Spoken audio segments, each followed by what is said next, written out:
Shabbat Shalom.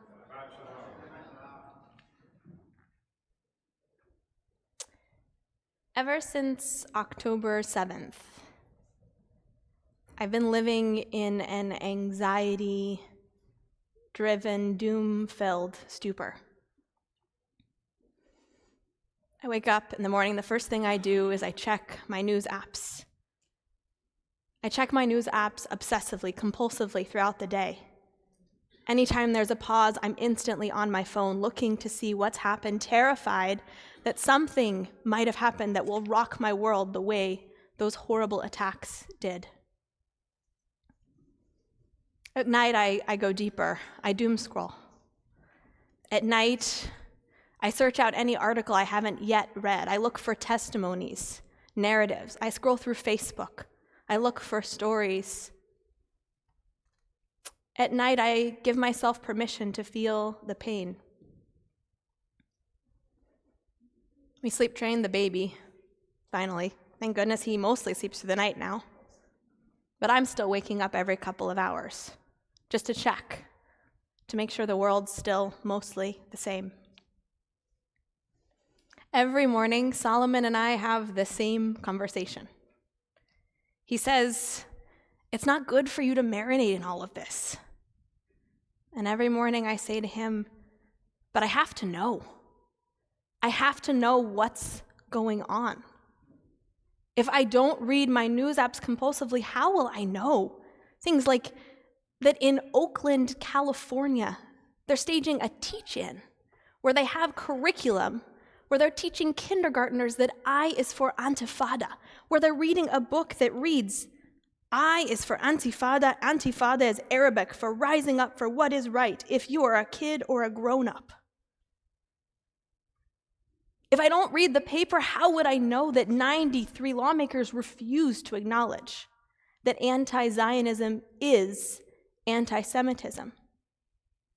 How would I know the extent of moral bankruptcy that undermines our most elite educational institutions? If I don't read the paper compulsively, if I'm not on social media compulsively, how will I talk to young adults? Young adults who reach out to me with emails like one I received this week in which a young adult wrote, "I'm decidedly pro-Palestine, not sure how I feel about Israel. Don't know if I should come to Yesod programs or not." I have to know. And so then every morning Solomon says to me, if you're not worried about you, you should at least be thinking about Eder. He reminds me that the more you stress, the more awake you stay, the more you read, the more elevated cortisol levels rise, the more the stress hormones rise in your body, and by the way, that gets into the milk. You're basically feeding him all of your pain and worry that you feel about the world. To which I say, to be a Jew is to feel the pain of the world. I'm just teaching him early.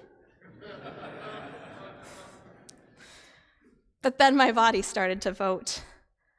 All of a sudden, my milk supply dropped precipitously. And then I had to acknowledge that there was a relationship between how many hours I spent reading at night and how my pumping went the next day. The more I read, the more I doom scrolled, the less milk my body was capable of producing, and then I faced a stark choice. I could either continue obsessing about the news, worrying, panicking constantly, or I could feed my child. That's when I realized there are really three fronts to this war. There's the war that's happening in Gaza to destroy Hamas and its capability for terror. There's the war that's unfolding on the global stage to root out anti-Semitism. And there's the war that every single one of us is battling in our hearts to make sure that Hamas cannot sabotage our mental and physical well-being. We've all given a lot of thought and a lot of worry to those first two wars. We have to. The stakes are so high. If we don't win against Hamas in Gaza, it will not be safe for Jews to live in the south of Israel. It compromises our safety maybe in all of Israel, God forbid. If we don't win the war against global anti-Semitism, it will be unsafe for Jews to live anywhere. That is untenable. But if we do not win the war in our hearts, if this season causes us so much stress that our stress hormones go through the roof and we age prematurely, we cannot allow Hamas that victory either. We cannot allow Hamas to steal years of health and vitality from Jews worldwide. We cannot allow Hamas to put us so much on edge that we cannot be present for the people we love most, that we cannot be present for our own creative pursuits, for our loves, for our joys. And so we must stand up and we must fight. The truth is, we can't change what happened on October 7th. And there's only a little bit that we can do to help the war effort in Gaza.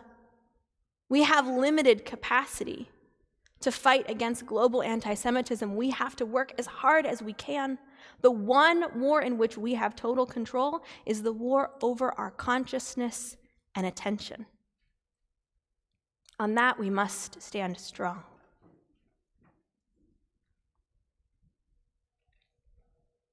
That's where Jewish tradition is so essential. When we celebrate a wedding, there's this magical moment. Right after the couple has stood there under the chuppah, declaring their love for one another, their commitments to live together in joy, to build a Jewish home. After they've exchanged rings, there's a moment where we place a glass upon the ground and shatter that glass. It's a reminder of the temple that was destroyed long ago, but it's also a reminder to all of us that even in our moments of most profound joy, we cannot forget that there is pain and brokenness in the world. We have to tune our hearts into that pain. Now I think we need the opposite ritual. With so much pain and brokenness and darkness in the world, we have to remember that there is goodness and brightness and joy. We have to consciously build holiness and connection. We have to make things whole. We must choose life and to live our lives abundantly and with as much joy as we can muster. Loosen, loosen, baby, you don't have to carry the weight of the world in your muscles and bones. Let go, let go, let go. Loosen, loosen, baby, you don't have to carry the weight of the world in your muscles and bones. Let go, let go, let go. For this moment, we need song.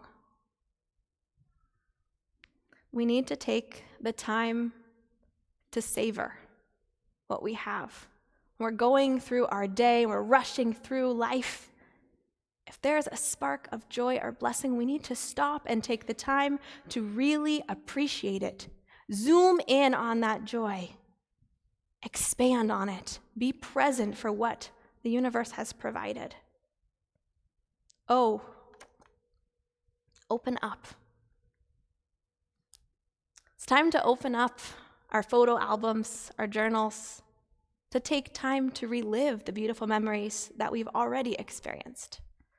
My Rebbe, Reb Zalman, Schachter Shalom, Alava Shalom, used to teach that you should keep a really good memory in your back pocket. So when you're in the line at a bank or stuck in traffic, you can pull it out and you're not stuck in the boringness of the world or the stress of the world. You can relive that joyful moment. That is even more important now. We must savor and we must relive. We must open up to the memories of goodness that we've already experienced. And no more doom scrolling. When you're going to read the news, there are 2 rules. 1, set a timer. Be clear about how much time you're willing to give. And 2, be clear about your intention. Why are you reading this news? Doom scrolling happens when we are so afraid and so stressed that we look for information to validate our inner stress and worry. Information can be power, but only if we choose to encounter it from an empowered perspective. Savor, open up, no more doom scrolling. Finally, go. Go activate joy. My Rebbe used to say the only way to get it together is together, and there is truth to that. There is power in doing things together as a collective. If exercise is your thing, go to an exercise class. If pottery is your thing, go to a pottery class. Go to a library. Do things together in public. The best thing you can possibly do is what you are doing now. Singing together in the context of community has been scientifically proven to decrease stress and anxiety, to promote health and well-being. It actually stimulates the reward and pleasure centers of the brain and affirms identity within the context of community. That's why tonight we're hosting Roots at First Church in Cambridge at 4 o'clock. I hope you'll come and join us and sing your song. Feel the way that music can heal all of us. And I want to be clear, none of this is to say that this is not a serious moment. It is. It is deathly serious. Hamas cannot win the war in Gaza. We cannot allow anti-Semitism to win the world. We must fight those battles with every ounce of our strength. But we also must stand up and fight for our hearts, for equanimity, for balance, for presence. We cannot allow them to win that war either. Sing your song. Stay strong. Join us tonight at 4 o'clock. Shabbat Shalom.